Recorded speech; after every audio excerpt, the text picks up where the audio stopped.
সালাতে দোয়া কবুল হয়। সালাতে দোয়া কবুলের তিন জায়গা। একটা হচ্ছে তাকবীরে তাহরিমার পরে আমরা সানা পড়ি না, আমরা তো একটা পড়ি। আল্লাহর হাবিব সুন্নাহ এবং নফল নামাজে আরো পড়তেন সানা, ওই দোয়া কবুল হয়। দুই নম্বর জায়গা সালাতে সেজদায় পড়ে দোয়া করলে কবুল হয়। আকরাবু মা ইয়াকুনুল আবদু মির রাব্বিহি ওয়া হুয়া সাজিদ ফাকসিরু ফীহি দুআ।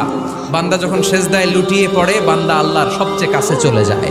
তা কিন্তু বিশ্বনবী বলে, সেজদাটা তোমার রবের কুদরতি পায়ের উপরে পড়েছে। সেজদায় পড়ে দোয়া করেন। সালাম ফিরানোর আগে বিশ্বনবী দোয়া করতেন, লা ইউসাল্লিমান্না আহাদুকুম হাত্তা ইয়াতাআওয়াযা মিন আরবা'a। আল্লাহর হাবিব বললেন, চার জিনিস থেকে পানাহানা আছে, আমার কোন উম্মত যেন সালাম না ফিরায়। তারা যেন পড়ে, আল্লাহুম্মা ইন্নী আউযু বিকা মিন আযাবিল কবর, আউযু বিকা মিন আযাবি জাহান্নাম, আউযু বিকা মিন ফিতনাতিল মাহইয়া ওয়াল মামাত, আউযু বিকা মিন ফিতনাতিল মাসিহিদ দাজ্জাল। আল্লাহ কবরের আযাব থেকে বাঁচাও, আল্লাহ জাহান্নামের আগুন থেকে বাঁচাও, আল্লাহ জীবন মরণ